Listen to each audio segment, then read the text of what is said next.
Lanjut. Assalamualaikum warahmatullahi wabarakatuh.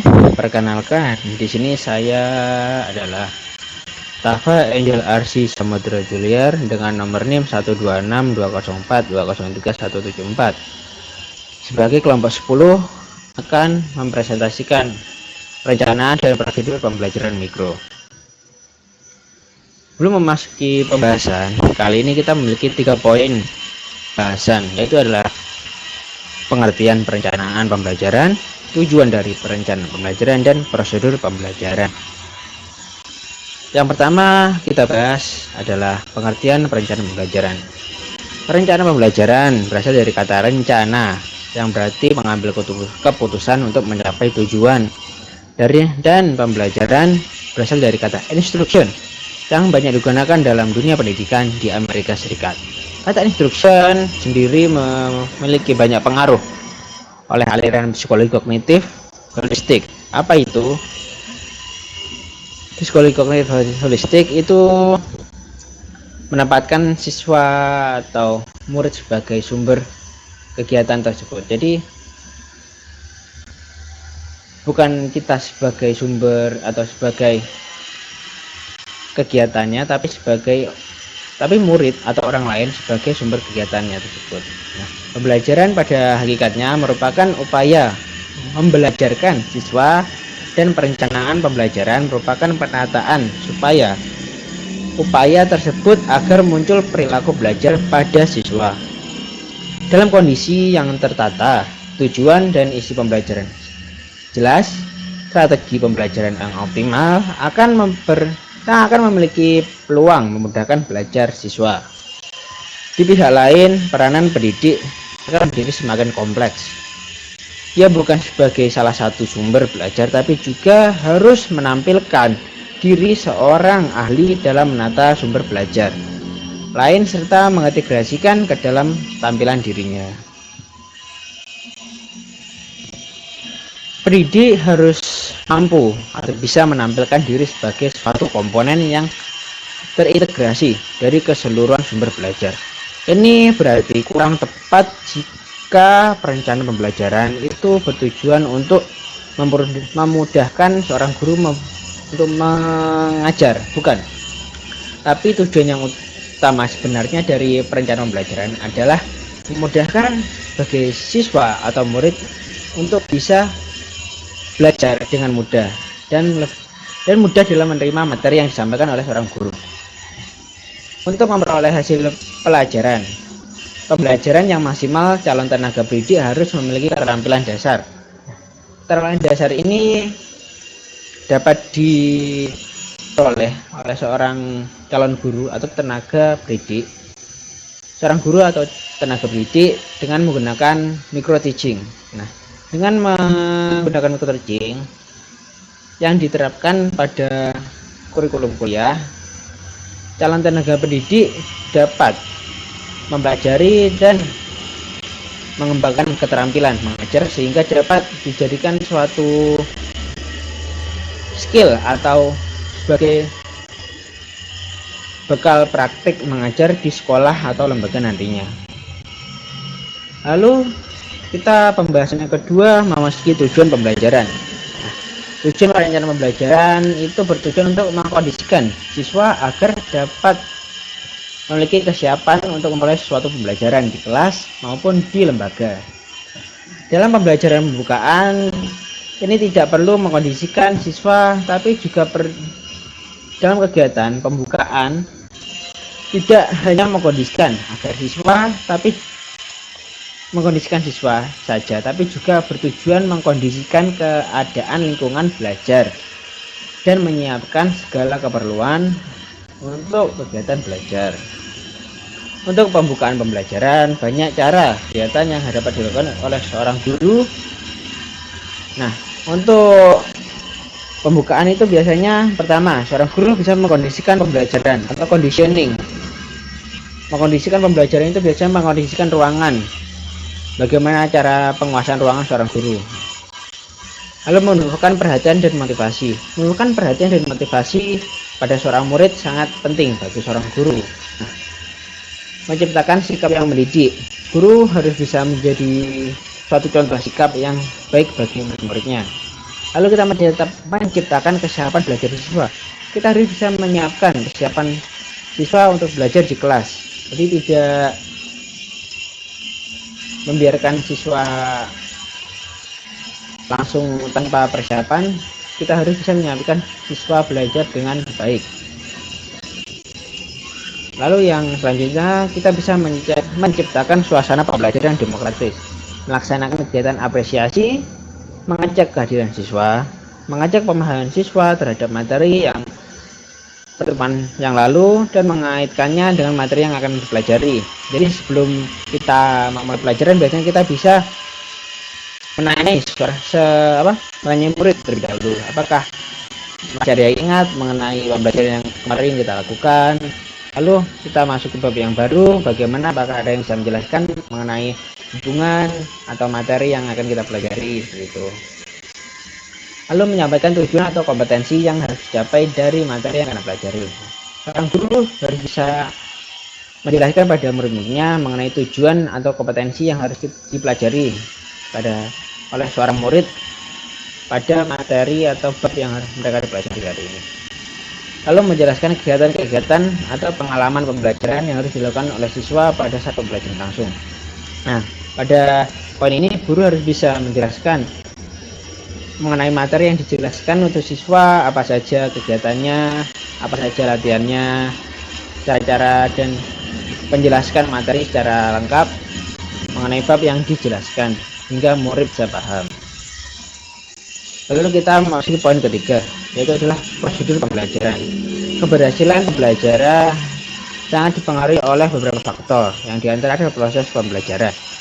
Proses pembelajaran ini merupakan rangkaian aktivitas dan interaksi antara siswa dan guru yang dilakukan melalui perencanaan pembelajaran. Secara umum, tahapan pembelajaran menjadi 3 bagian, yaitu yang pertama, kegiatan pra dan awal pembelajaran. Yang kedua adalah kegiatan inti pembelajaran. Yang ketiga adalah akhir dan tindak lanjut pembelajaran. Nah, kita akan membahas 3 poin tersebut. Selanjutnya kita akan membahas yang pertama, yaitu kegiatan pra dan awal pembelajaran. Kegiatan pendahuluan dan pembelajaran sering pula disebut dengan pra-instruction, atau fungsi kegiatan tersebut utamanya untuk menciptakan awal pembelajaran yang efektif, kondusif, yang memungkinkan siswa dapat mengikuti pembelajaran dengan baik. Efisiensi waktu dalam kegiatan pendahuluan pembelajaran perlu diperhatikan karena saat kita melakukan pra awal pembelajaran, kita harus bisa mengkondisikannya dengan sangat efisien, karena hanya perlu waktu sebentar untuk melakukan pra awal, yaitu sekitar 5 menitan. Oleh karena itu, dengan waktu yang sangat singkat ini, guru harus bisa mengkondisikan dengan cara baik sehingga aktivitas awal pra pembelajaran dapat dilakukan dengan berjalan lancar. Lalu yang kedua, kita membahas mengenai kegiatan inti dalam pembelajaran. Kegiatan inti sangat mempengaruhi peranan penting siswa untuk mencapai tujuan pembelajaran dan membentuk kemampuan. Kegiatan inti dalam pembelajaran sangat dipengaruhi oleh desain atau rencana pembelajaran yang dibuat oleh seorang guru. Pada prinsipnya, kegiatan ini dalam pembelajaran sebelumnya perlu didesain atau didesain oleh seorang guru secara sistematis dan memungkinkan dapat dilaksanakan dalam pembelajaran tersebut. Jadi seorang guru itu perlu mendesain bagaimana cara pembelajaran tersebut, seperti membuat RPP. Lalu dari cara pembelajaran seorang guru itu saat menyampaikan materi, apa saja yang perlu disampaikan, mana sih yang penting, mana saja yang harus dimengerti oleh siswa. Nah, ini sangat penting dalam pembelajaran hingga menjadi suatu inti dalam pembelajaran, berhasil atau tidaknya suatu proses pembelajaran tersebut. Lalu yang ketiga, kita akan membahas mengenai kegiatan akhir dan tindak lanjut pembelajaran. Kegiatan akhir dan tindak lanjut dilaksanakan atas dasar perencanaan yang dibuat oleh seorang guru. Seorang guru harus merencanakan dan kegiatan akhir ini harus bisa dilakukan secara efektif, efisiensi, fleksibel, dan sistematis. Kegiatan akhir pembelajaran tidak hanya diartikan sebagai kegiatan untuk menutup pelajaran, tetapi juga sebagai kegiatan penilaian akhir hasil belajar siswa dan kegiatan tidak lanjut. Kegiatan tidak lanjut harus ditempuh berdasarkan proses dan hasil belajar siswa selama kegiatan pembelajaran inti. Terus secara umum, kegiatan akhir itu bisa dilakukan oleh guru itu beberapa poinnya. Menilai hasil proses belajar siswa, memberikan tugas atau latihan yang dikerjakan di luar jam pelajaran, PR atau tugas-tugas. Nah, memberikan motivasi dalam bimbingan dan bimbingan belajar. Jadi kita sebagai guru tidak hanya mengajar dan hanya memberikan materi, tapi kita harus bisa memotivasi dan membimbing murid untuk bisa belajar dan terus bersemangat dalam belajar. Lalu kita menyampaikan alternatif kegiatan belajar yang dapat dilakukan siswa di luar jam pelajaran. Nah, alternatif kegiatan belajar itu tidak hanya seperti belajar di kelas saja. Nah, karena kita memiliki alternatif kegiatan belajar, seorang guru harus bisa kreatif dalam mengembangkan pembelajaran. Di luar pembelajaran, contoh siswa kita bisa memberitahukan siswa seperti, coba nanti bab 3 kalian coba cari contoh lain di internet atau di buku-buku yang lain, kalian bisa membacanya lagi. Nah, jadi tidak hanya sebagai satu pandang perspektif buku yang kita bawa, tapi murid bisa memiliki sudut pandang lain mengenai apa bab yang mengenai apa yang dibahas di pelajaran ini tersebut. Dengan banyak sudut pandang, maka murid akan bisa lebih luas dalam berkembang. Jadi tidak hanya terfokus pada satu titik saja.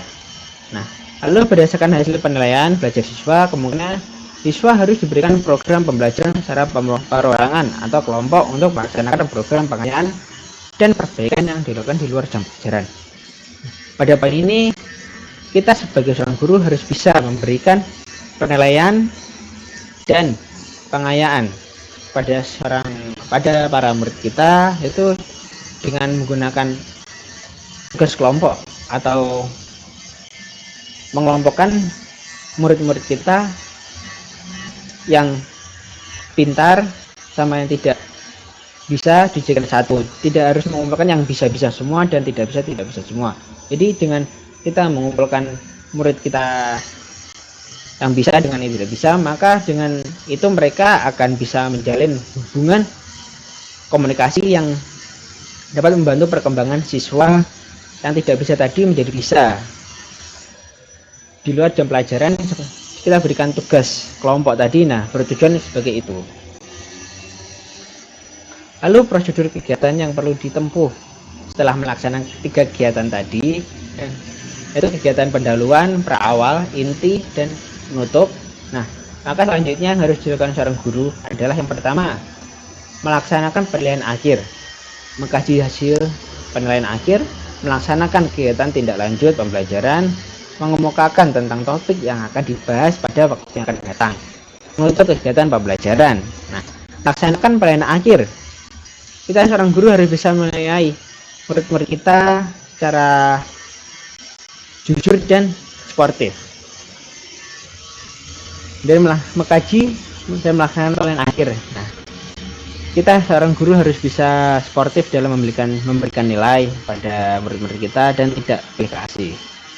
Lalu melaksanakan kegiatan tindak lanjut pembelajaran, kita harus bisa menindaklanjuti kegiatan pembelajaran yang kita lakukan. Apakah murid kita sudah bisa memahami semua bab atau materi yang kita jelaskan atau belum? Jika masih ada yang belum, maka kita harus bisa mengkondisikannya lagi dengan cara memberikan tugas tambahan, pengayaan atau kelompok tadi, hingga murid yang tidak bisa tersebut bisa mengerti bab yang tidak dimengerti. Lalu mengemukakan topik yang akan dibahas pada waktu yang akan datang. Nah, pada pembelajaran kita bisa menyampaikan materi atau bab selanjutnya yang kita bahas di pertemuan yang akan datang. Jadi murid bisa mempelajarinya hal tersebut di rumah sebelum pembelajaran pertemuan yang akan datang. Jadi murid bisa mempelajari sedikit demi sedikit, atau nanti mungkin bisa ada yang ditanyakan waktu pembelajaran minggu pertemuan yang akan datang. Lalu menutup kegiatan pembelajaran. Untuk yang terakhir, guru harus bisa menutup kegiatan pembelajaran dengan baik, yaitu dengan salam yang baik, sopan, dan bisa dicontoh oleh murid-muridnya. Kurang lebih itu dulu dari saya. Terima kasih atas perhatiannya. Wassalamualaikum warahmatullahi wabarakatuh.